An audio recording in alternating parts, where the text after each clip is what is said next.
This is a true story. The reconstructions are based on original cockpit voice recordings and eyewitness accounts.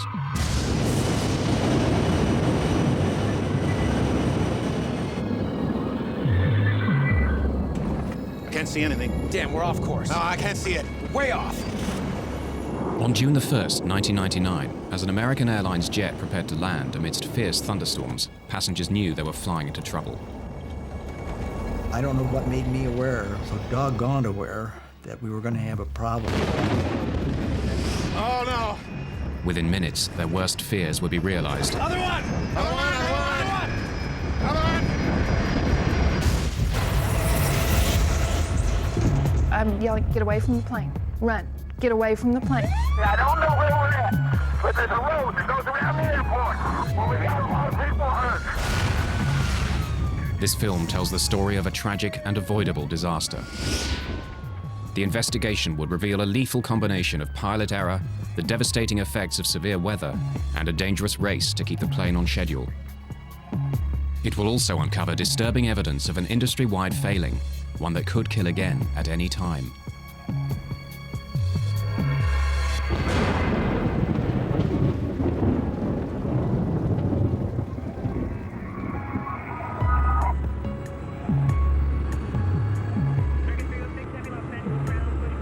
Despite reliable aircraft and extensive training, modern airlines and their crews face unprecedented pressures.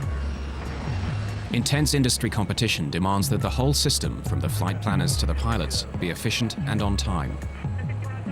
The stresses this can bring would play a vital role in the loss of Flight 1420.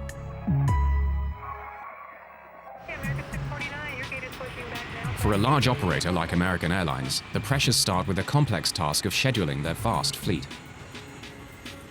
Dispatchers direct the planes around the world in a carefully choreographed dance.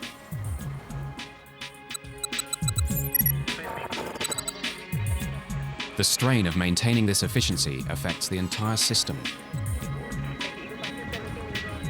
Of course, competition has become very intense, a lot of pressure on the dispatchers, pilots, flight attendants, and basically the whole infrastructure to accomplish the mission and make a dollar. Every effort is made to ensure that nothing disrupts these fragile schedules. But there is one variable that no airline can control: the weather.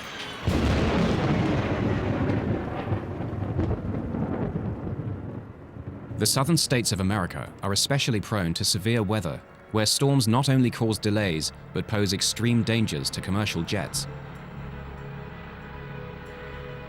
Delays, scheduling problems, and fierce thunderstorms would all conspire to turn a routine flight into a terrifying race against time. On June the 1st, 1999, American Airlines Flight 1420 is running late. The movement of the storms, everything is sliding to the southeast. So yes, we do have a stormy evening headed our way. The delay of Flight 1420 put pressure on the pilots even before takeoff. The responsibility can fall on flight crews to keep a tight schedule on track. Dispatch, please. Yeah, it's Michael Arago. Crews have strict legal limits on their duty time. The first officer warned the dispatcher that they were in danger of running out of time. Reach duty time limit at around 11:16. The flight had to take off in the next hour or be cancelled. The pilots also became aware of another pressure caused by deteriorating weather near their destination. Pilots had a weather briefing that they got before they departed Dallas-Fort Worth, which provided the forecasts, the weather alerts. The dispatcher and the captain preparing for the flight looked at the weather information and thought they could get to Little Rock before the thunderstorms impacted. The 139 passengers just wanted to get home. I was traveling with my son and my daughter. We were coming home from our vacation. It was my daughter's first flight. The plane was late and there were a lot of delays, of course. It was tiring, it was frustrating, it was late at night. They soon began to sense that Flight 1420 was racing against the weather. As they called for us to board the plane, they wanted us there and just to get on really quickly. Just get on, sit down, put your seatbelt on, we're going. They did mention that there was bad weather between us and Little Rock. They wanted to get ahead of the bad weather coming into Little Rock. Finally, over 2 hours behind schedule, Flight 1420 leaves Dallas. Unknown to the crew, the storms are already moving towards Little Rock.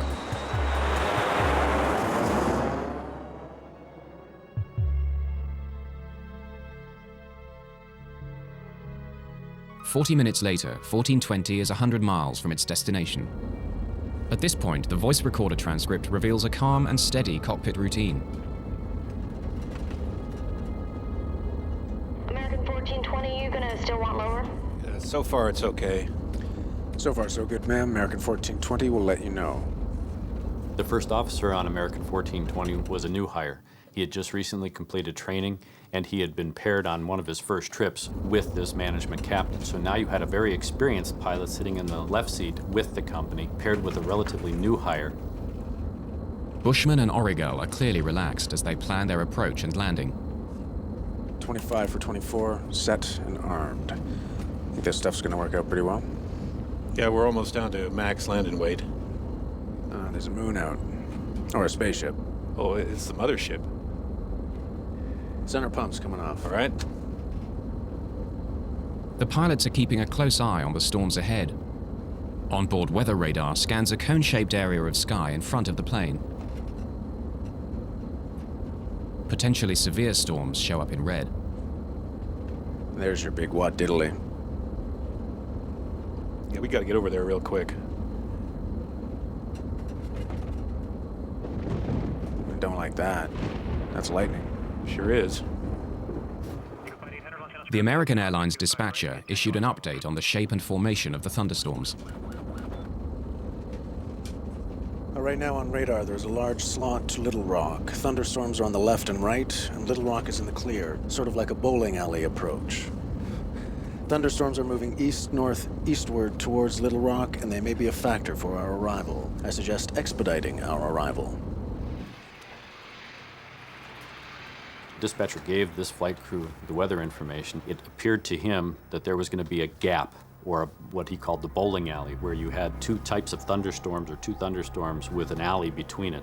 And that the flight crew, if they had expedited their travel to Little Rock, could probably make it up that alley before the two storms closed together. But as Flight 1420 descends, the plan to beat the storms is about to go seriously wrong. The pilots don't realize that the walls of the bowling alley are closing in.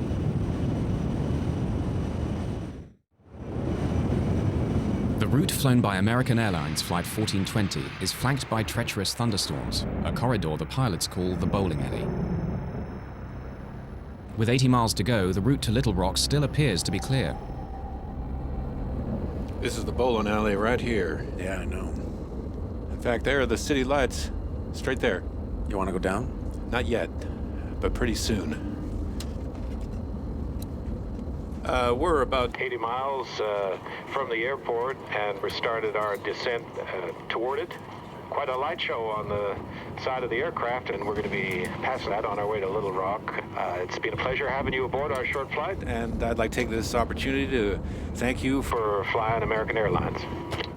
The lightning seemed to be on both sides of the plane. It lit up the inside of the plane. Very quick, you know, just kaboom type lightning, which was a little scary. There was quite a light show off to the left. Normally that doesn't get pointed out. If you go past the Grand Canyon, that gets pointed out, but not a lightning show. As the plane descends, transcripts of the cockpit voice recordings show that the pilots are aware of rough weather ahead. just some lightning straight ahead. I think we're gonna be okay, though. Right there. Yep, right down the bowling alley. As my friends would say, California cool. Cool. Peachy. Exactly. 1420 at 11.3 for 10,000. When pilots contact the controller at Little Rock, he gives the first of a series of alarming weather alerts. Roger. We've got a thunderstorm just northwest of the airport moving through the area now. Wind is 280 at 2.8, gusts 4.4, and I'll have new weather for you in just a moment, I'm sure. Gale force winds are gusting up to 50 miles an hour, enough to blow tiles off a rooftop. High winds pose a severe hazard for Flight 1420. Crosswinds make it difficult to control the plane on landing.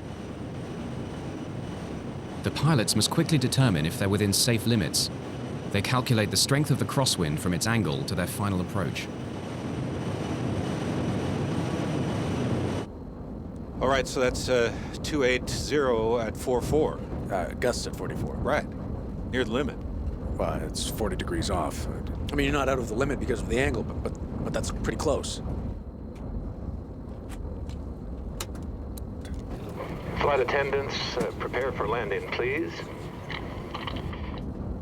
The pilot's attention now returns to the bad weather ahead. He said the storm was to the northwest of the field? You said northwest. Yeah. Lightning strike, you said storm. But the task of tracking the shifting storms is made more difficult by the lack of sophisticated radar at Little Rock. American 1420, your equipment's a lot better than what I have. How's that final for 2-2 left looking? What's that? We can see the airport, but we can just barely make it out. We should be able to make 2-2. That storm is moving closer like your radar says. But it's a little farther off than you thought. The controllers are going, well, your radar is better than mine, so forth. The controller in this accident had a monochromatic, or basically almost a black and white set of a radar, and could not determine the intensities of the storm.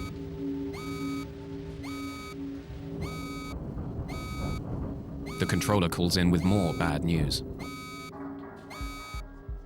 Wind shear is a sudden change of wind direction over a short distance. It's one of the most feared elements of a severe thunderstorm. To combat constantly shifting winds, the pilots are forced to throw away their previous approach plans and start again. They have to reverse the direction of their approach, so they'll be landing into the wind. Yeah, we're gonna need, We would rather go into the headwind, sir. The pilot's decision to land in the opposite direction is a prudent move, but it will create serious problems. Okay, right turn 250. The long way around? Yes, sir, you're a little close to the airport. Yeah, right. 250, that'll work. As the pilots turn to their new approach, the aircraft's weather radar, which scans in front of the plane, loses track of the thunderstorms. Worse still, the turn delays landing by more than 10 minutes, and with every passing moment, the storms are growing in intensity.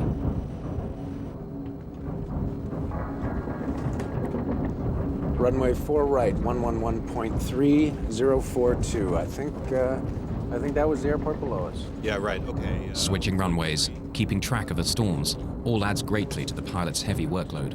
Okay, 2217, glide slope, intercept all the way down. Missed approached right turn to 4000. Let's see, you got the airport, right? So Yeah, I don't have the airport. Well, I'm saying you've got the ILS. Yeah, I got the ILS. Airline pilots, they make their money when they're flying into bad weather. When the weather goes down, now all of a sudden the workload starts to increase because you have to factor in low clouds, rain, lightning, thunderstorms, wind. All of these elements start to bombard you the closer you get into the airport environment. American 1420, it appears we have a second part of this storm moving through. The wind now is 340 at 16 gusts 34. With the storms worsening, the pilots need to make it to the airport as quickly as possible. You want to accept the short approach? Keep it tight? Yeah, but if you can see the runway, because I don't quite see it. Yeah, it's right there. All right. You see it? You just point me in the right direction, I'll start slowing down. Give me flaps 11. The transcripts now reveal rising confusion on the flight deck as the captain struggles to fix the position of the airport. Okay, did you notice something? Did you see the airport there? Where? There, okay, right. You're on a base for it, okay? It's right there. Well, I'm on a base now? It's like a dog leg. We're coming in, and there it is, right there. I lost it. I don't see how we can maintain visual. The pilots now have to abandon their direct visual approach and request help from Little Rock's instrument landing system, but this delays landing even further. Approach, American 1420. American 1420, yes, sir. Yeah, there's a cloud between us and the airport, and we've lost the field. We're on a vector. Well, basically we're on the last vector you gave us. Which is like a dog leg, it looks like. American 1420, can you fly heading 220? I'll take you out for the ILS. This news footage shows the storm on the night of the crash. As heavy rain cuts visibility even further, Captain Bushman is getting frustrated. See, I hate droning around visual at night and weather without having any clue where we are. The thing that was really getting to me was I knew we were getting very low. I knew that the rain was not letting up and that we were being jolted around quite heavily. See how we're going right in the middle of this crap. Right. Approach, American 1420. I know you're doing your best, sir, but we're getting really close to this storm, and we'll keep it really tight if we have to. The plane was rocking and rolling at that point. It was pretty doggone unstable. I don't know what made me aware, so doggone aware, that we were going to have a problem. I don't know what did that. As Flight 1420 lines up for final approach, they're heading straight into the heart of a thunderstorm. The crisis for Flight 1420 is about to get even worse.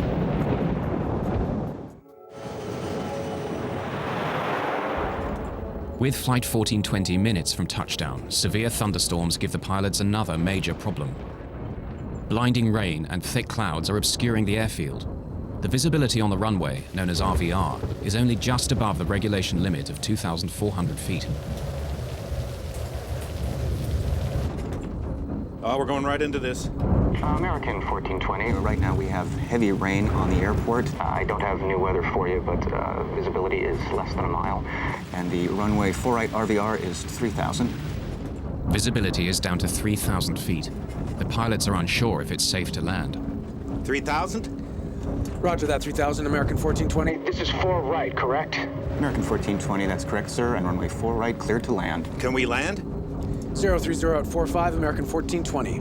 3,000 RVR, we can't land on that. No, 3,000 if what you do look we at... need? No, it's 2,400 RVR. Okay, right. Yeah, we're fine. All right. 15. Landing gear down. Lights, please. The crosswinds are way over the limit. The pilots could divert to another airport, but they don't, and the weather gets worse. Wind shear alert. Center field wind 350 at 32. Gusts 4-5. North boundary wind 310 at 29. Northeast boundary wind 320 at 32. The jolts seemed to be much stronger than I'd ever felt. You could tell that the thunderheads were extremely close to the plane. I said words to the effect that if he tries to land in this weather, we'll crash. Flaps 28. Add 20. Then visibility falls drastically below the limit. American 1420, the runway 48 RVR Is now 1,600. Damn.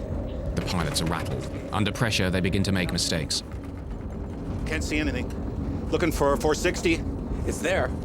Couldn't see anything. The wind was throwing the plane around so violently. I think it was enough of a crosswind that I was afraid we were going to land on the wing. We felt like we were going to tip over. I mean, it just felt that bad. You want 40 flaps? Yeah, I thought I called it. I knew the way he was jockeying the plane and the sounds of the engines that he was trying to get lined up for the runway, and I couldn't see it, but I could tell we were close, and I kept thinking, where's the runway? Wind 330 at 23. Damn, we're off course. No, I can't see it. Way off. I can't see anything. Got it? Got it! 100 feet. 50 feet. 40. 30. 20. 10.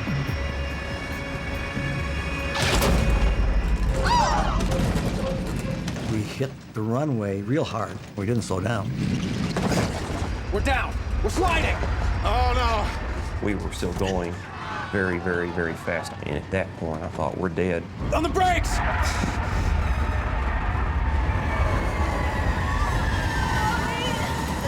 It was just chaos. It was terrifying. Quite literally terrifying. Other one! Other one, other one.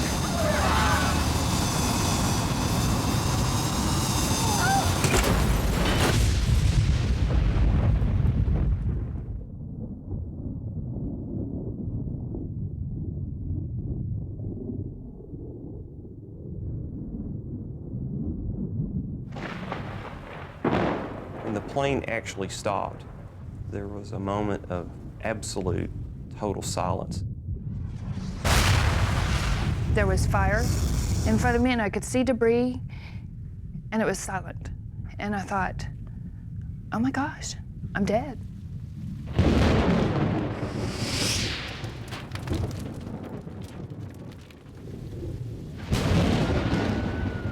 Within those minutes, I heard a small scream, and I heard it get louder and louder and louder, like it was on a megaphone.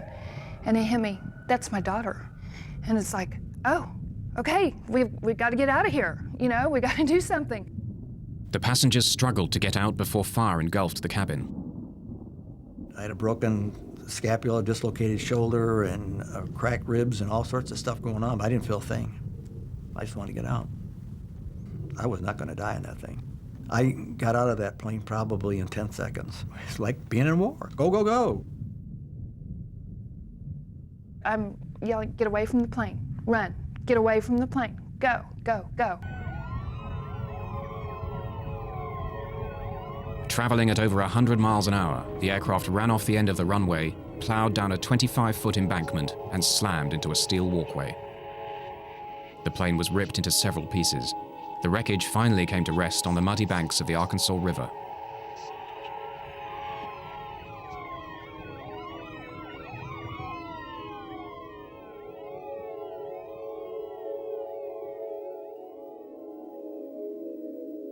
Ten passengers died in the crash. Captain Bushman was killed instantly when the cockpit was split open by the steel walkway. It was a shame I hadn't, literally a shame that I had not done more to save people. That's the worst nightmare I have.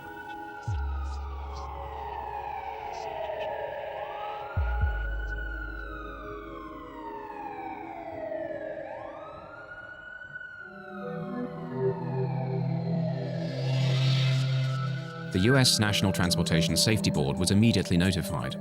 Greg Fife was the NTSB's chief investigator.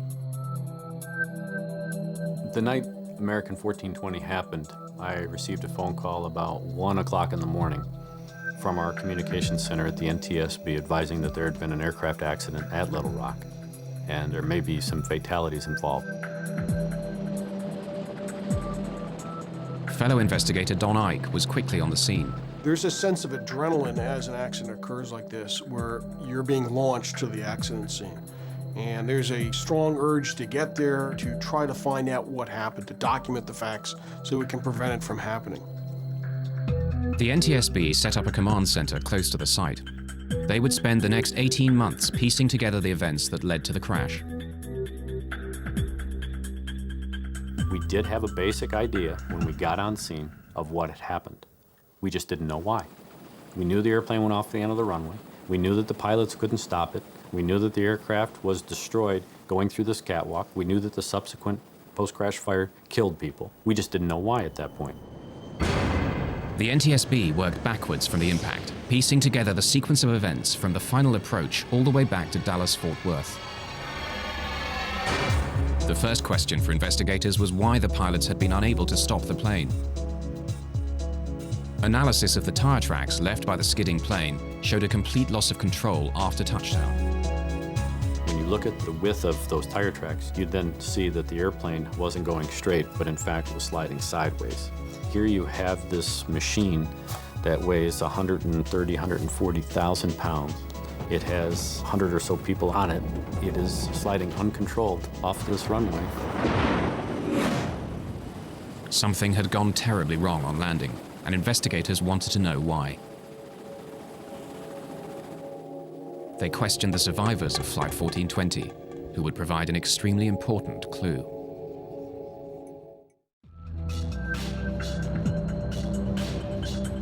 The NTSB investigators needed to find out why Flight 1420 had slid uncontrolled off the runway.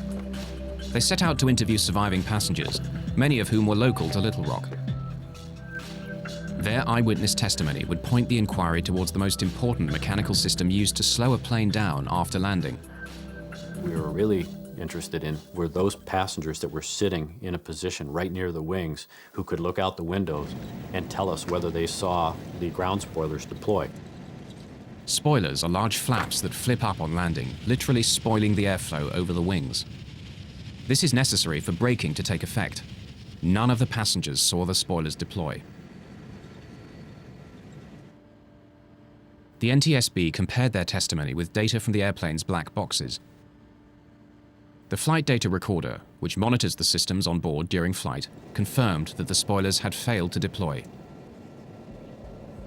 The implications were catastrophic. Flight 1420 had no hope of stopping in time. On the brakes! We're sliding! Oh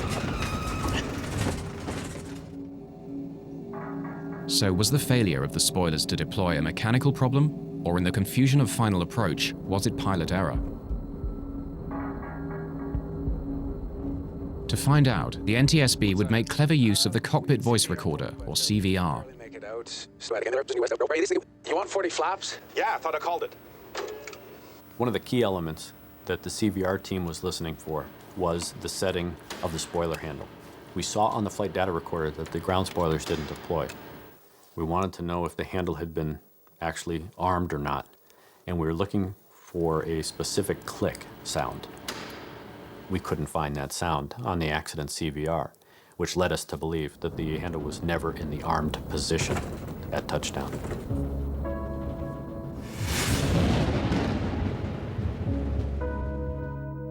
Intensely busy in the cockpit, the pilots simply forgot to arm the spoilers.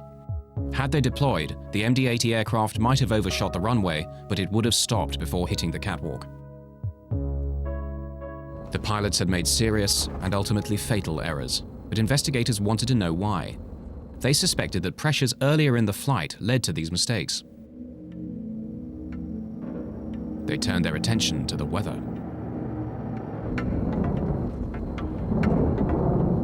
It was clear to us that severe weather had been in the area around the time of the accident. How it played a part was one of the things we had to try to discover. And putting the radar images in, the observations, trying to put it all together, would take weeks, of course, to get this information done. The NTSB wanted to know what role the weather had played in the crash, and had the pilots been fully aware of the dangers. See how we're going right in the middle of this crap. One of the concerns that all pilots have when they're trying to land an aircraft is, of course, making sure that the crosswinds that they may experience don't exceed the capabilities of either themselves or the aircraft. The wind's now 350 at 30, gusts 4-5. Can we land? This particular flight crew had a limitation, not imposed by themselves, but imposed by the company, and that was that they were not allowed to exceed a 10-knot crosswind on a wet runway. Crosswind limitations are clearly stated in the operating manual. The crew of 1420 were flying beyond regulation limits. This is a can of worms. There's a runway off to your right. You got it? No. This NTSB animation clearly shows the effect of the winds, causing the captain to make desperate final maneuvers. Winds definitely impacted the flight. If you look at the animation, you'll see them fighting the winds. Definitely not good. We're down. On the brakes. Other one. But when you start talking about a wet runway, thunderstorms, not a good scenario. But were the pilots of 1420 aware of the hazards posed by the severe weather? For the NTSB, the dangers of thunderstorms were all too clear. In 1994, a US Air DC-9 fell victim to wind shear in North Carolina. The plane stalled at 250 feet and fell from the sky. A Delta TriStar crashed after flying into the most severe kind of wind shear that created an intense downdraft of air. So should the crew of 1420 have aborted the approach? There's the runway. There's two runways. Yeah, I know. See, we're losing it. I don't see how we can maintain visual. This NTSB weather animation overlays the path of the aircraft with ground radar images of the storm. Bushman and Origal landed in lightning, torrential rain and hail, and 50-mile-an-hour winds. Based on the information that we had from ground-based weather radar, the flight crew of 1420 should have been seeing the majority of that storm. They would have been seeing the leading edge going green, rapidly changing the yellow to bright red. I can't see anything. Looking for 460. As they progressed towards Little Rock, they started to paint the bad weather not only on their onboard radar, but they could see out the window lightning. And one of the key statements that this captain made, which basically summarized the entire flight, was the captain saying, I hate droning around visual at night in weather without having any clue where we are. I hate droning around at night when I don't know where I am. That was such a key statement. It was at that point, by an experienced 10,000-hour captain, that he should have abandoned the approach going into Little Rock and either gone to his alternate or made his way back to Dallas. But to make a statement like that and then continue an approach to an airport where you have a thunderstorm in progress over the airport is a recipe for disaster. But the pilots weren't the only ones to be heavily criticized.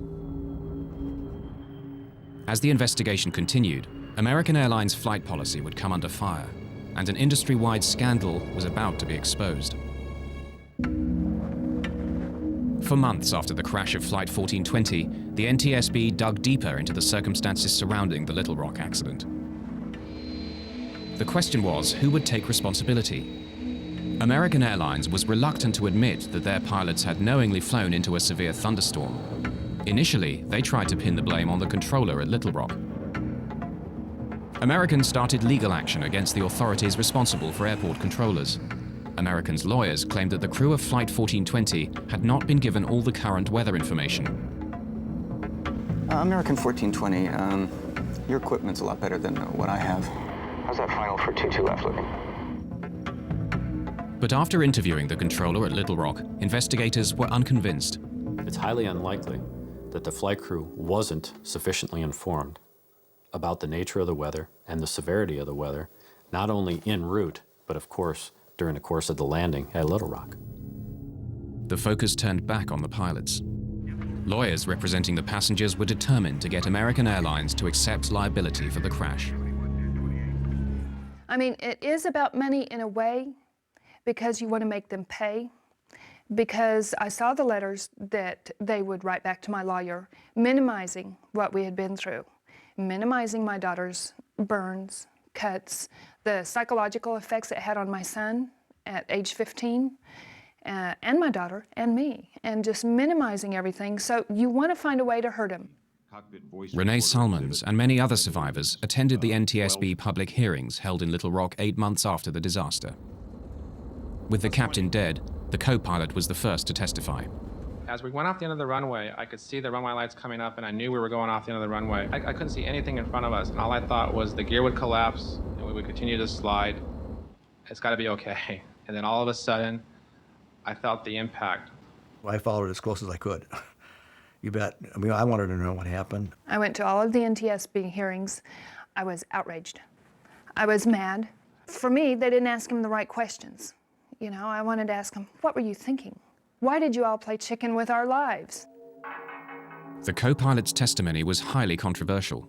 In his account of the final moments of the flight, he claims to have told the captain to abort the approach, otherwise known as a go-around.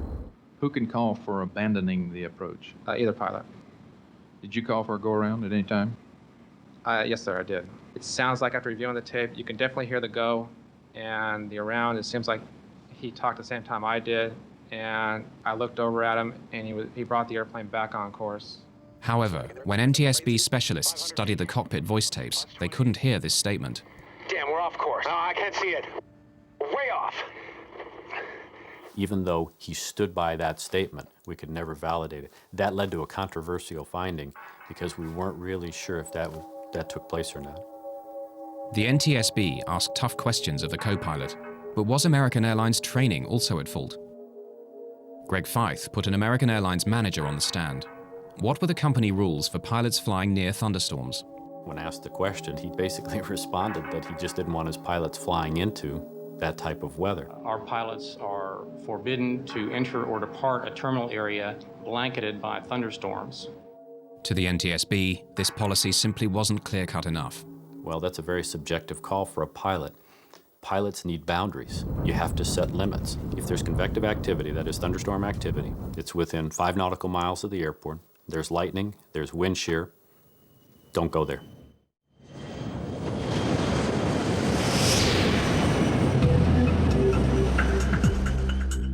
The deeper they looked, the more the NTSB found that flying into thunderstorms was disturbingly widespread.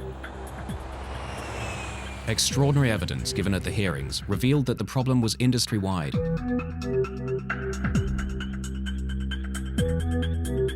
Experts from MIT spent weeks recording the flight paths of planes landing at Dallas-Fort Worth. They waited for thunderstorms and watched how pilots reacted. Their animation plots the planes coming into land, overlaid with radar images of the storms. Anything yellow or orange is a potentially severe thunderstorm. Of the 2,000 encounters with thunderstorms, 2 out of 3 pilots flew into the storm and landed their aircraft. I was very surprised by the testimony at the public hearing, given the fact that they're flying the best equipment, typically have the best training, have the best information available to them. For those decisions to be made to continue into harm's way, it was very surprising to me that they tried to do that. Pilots know that if we go into that thunderstorm, we may not come out of that thunderstorm, and if we do, it may not be basically in one piece. Why did so many pilots fly into danger? The MIT researchers found pilots were more reckless if they were behind schedule, if it was night, and if aircraft in front of them were also flying into bad weather. In the Little Rock case, 2 of those 3 elements were present. It was night, and they were running late.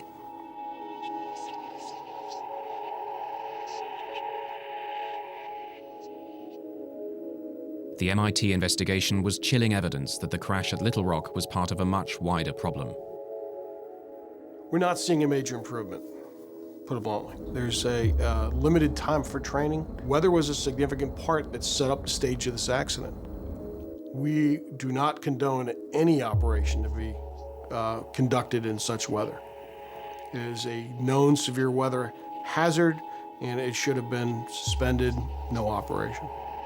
The root causes behind the crash went even deeper. Why were the pilots so determined to land? Gregory Feith found the answer back at Dallas before the flight even left the ground. There he found signs of a deadly condition in aviation known as get-there-itis.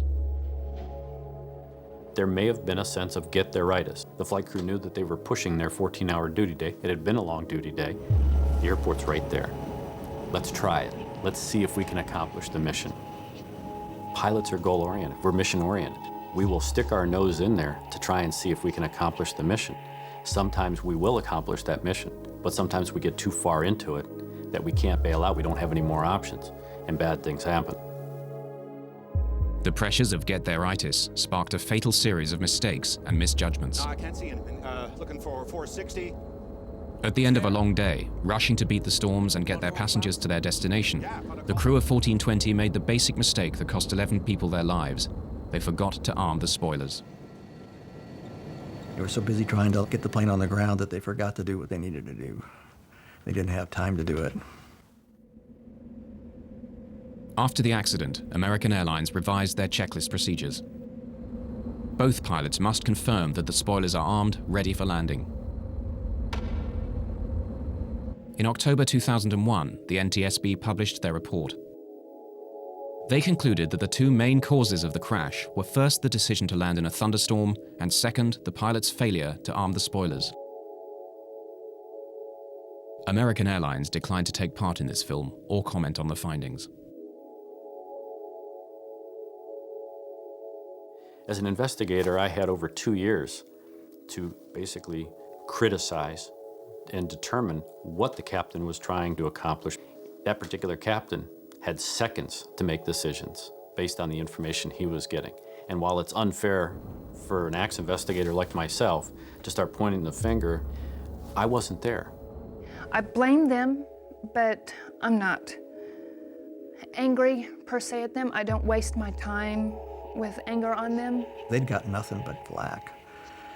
You can understand it, but I can't understand a person, wanting to kill himself either. We've been out and visited his grave at the Air Force Academy 3 times, and the guy just got caught up in a bad situation. I mean, been there, done that.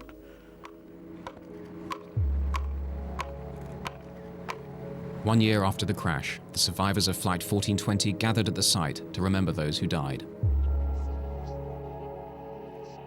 For surviving passengers, the effects of the crash are long-lasting and profound. We, as a family, worked long and hard to work through it. We had many talks. It blew apart a lot of relationships. You find out who your real friends are. I cannot do enough to mitigate what happened to the individuals on an airplane. Life is a precious thing, and you're definitely here for a very short time. All of a sudden, your life looks like about 1.5 seconds long. People ask me if I'm okay. Well, no, I'm not okay. No, we'll never be okay. I mean, what is this okay stuff? You're different. And deal with it. I mean, that's the way we're going to be. The day after it happened, when Adam and I were in the hospital and Samantha, Adam and I got up and we looked out the window and we just couldn't believe that life went on. We just couldn't believe cars were driving and it was sunny and life went on, you know, because for us, life stopped.